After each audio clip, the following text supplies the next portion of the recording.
Last 2-3 years నుంచి AI వచ్చిన తర్వాత సైబర్ సంబంధించినటువంటి నేరాలు పెరిగిపోతూ ఉన్నాయి సార్. సో కామన్‌గా ఎక్కువ మంది అంటే ఫేస్ చేస్తున్నటువంటి సైబర్ క్రైమ్స్ ఏంటి సార్ మీరు చూసేటువంటివి? సార్ ఏ సైబర్ క్రైమ్ జరగాలన్నా కానీ ఫస్ట్ మనమే యాక్సెస్ ఇవ్వాలి సార్ అవతలోడికి. మనం మోసపోవడానికి రెడీ ఉన్నామని అటువంటి వ్యవస్థను అంటే మనం అలవరుచుకున్నంతసేపు మనలో ఉన్నంతసేపు మన లోబితనము మన దగ్గర ఉన్నంతసేపు మనం మోసపోతూనే ఉంటాం సార్. ఓకే. ఎందుకంటే మనం యాక్సెస్ చేయకుండా వాడు ఎవడు కూడా మన యొక్క ఎలక్ట్రానిక్ గూడ్లోకి అంటే ఎంటర్ కాలేడు. ఇప్పుడు ఎక్కడి నుంచో ఒక కాల్ వస్తుంది మనకు. కాల్ వచ్చేసి వాళ్ళు మాట్లాడుతుంటే మనం కాంప్రమైజ్ అవుతుంటాం వాళ్ళకి. ఓకే. అసలు ఎవరేమో తెలియకుండా మన డీటెయిల్స్ అని చెప్తుంటాం. కాంప్రమైజ్ అయింది మనమే.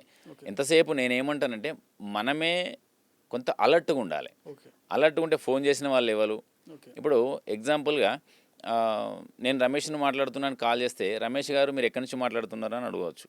నా యొక్క పూర్తి వివరాలను మీరు తీసుకోవడానికి ప్రయత్నం చేస్తూ నీకు ఇప్పుడు నేను తెలిసిన ఆయనలాగా మాట్లాడుతున్నాను అనుకోండి. మీకు ఓకే. అసలు నాకు తెలిసిన ఆయన అయితే ఇవాళ మార్నింగ్ ఎక్కడికి వెళ్ళినావు, వచ్చినావా, మీ ఊరికి వెళ్ళొచ్చినావు, ఊర్లో ఏం జరిగింది అంటే నీకు కొన్ని సైన్స్ ఐడెంటిటీస్ అవతల వాళ్ళ నుంచి వెళ్ళి వాళ్ళు మన వాళ్ళ వేరే వాళ్ళ మాట్లాడుతున్నదని తెలుసుకోవాలంటే నువ్వు వాళ్ళతోని చెప్పించుకునే ప్రయత్నం చేయాలి. కానీ నువ్వేం చేస్తావంటే నీ యొక్క ఇన్ఫర్మేషన్ ఇస్తుంటావు. ఆ ఇన్ఫర్మేషన్ ఇవ్వడం వల్ల మోసపోతుంటావు. ఇంకొకటి ఏంటంటే తెలియని అసలు ఇదంతా కాదు సార్, నేను మాట్లాడమని చెప్పాను. అసలు తెలియని వాళ్ళు ఫోన్ చేస్తే సారీ అండి నేను బ్యాంకు నుంచి మాట్లాడుతున్నా అంటే సరేలేండి సార్ నేను బ్యాంకుకి వచ్చి నేను పూర్తి విషయాలు తెలుసుకుంటాను కానీ ఒకేసారి వస్తున్నాను బ్యాంక్ అని పెట్టేస్తే తప్పేముంది సార్? ఓకే.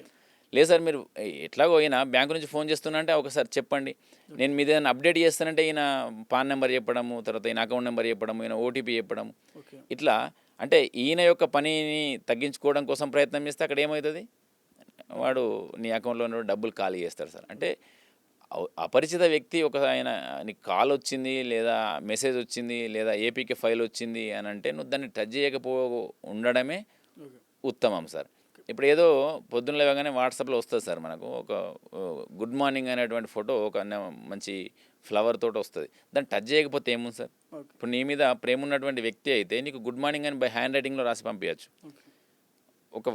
ఇప్పుడు అది ఫ్రీగా వస్తుంది సార్, మనం తెలియదు ఏముంటుంది సార్. ఎట్లయినా కానీ ఒక సీనరీని తయారు చేయాలంటే ఎంత ఇబ్బంది ఉంటుంది, ఎంత ఖర్చు అవుతుంది. మరి అదే ఫ్రీగా వస్తుంది అని అంటే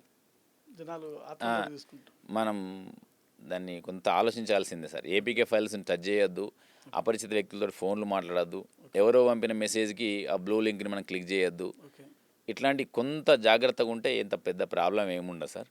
కానీ మనమే ఇక లోబితనం, నీకు ఒక లాటరీ వచ్చింది అని చెప్పగానే ఆ లాటరీలో ఏమున్నదో అని నువ్వే డీటెయిల్స్ అని ఎంటర్ చేసి ఓకే కొడితే నీ డీటెయిల్స్ నువ్వే ఇచ్చిన వాడు అవుతావు సార్. అంటే నీ చేతిలో కత్తి పెట్టి నీ మీద నువ్వే కోసుకోమని చెప్తున్నాడు సార్ అవతలోడు. దాన్ని మనం కొంత అర్థం చేసుకోగలిగితే సరిపోతుంది సార్.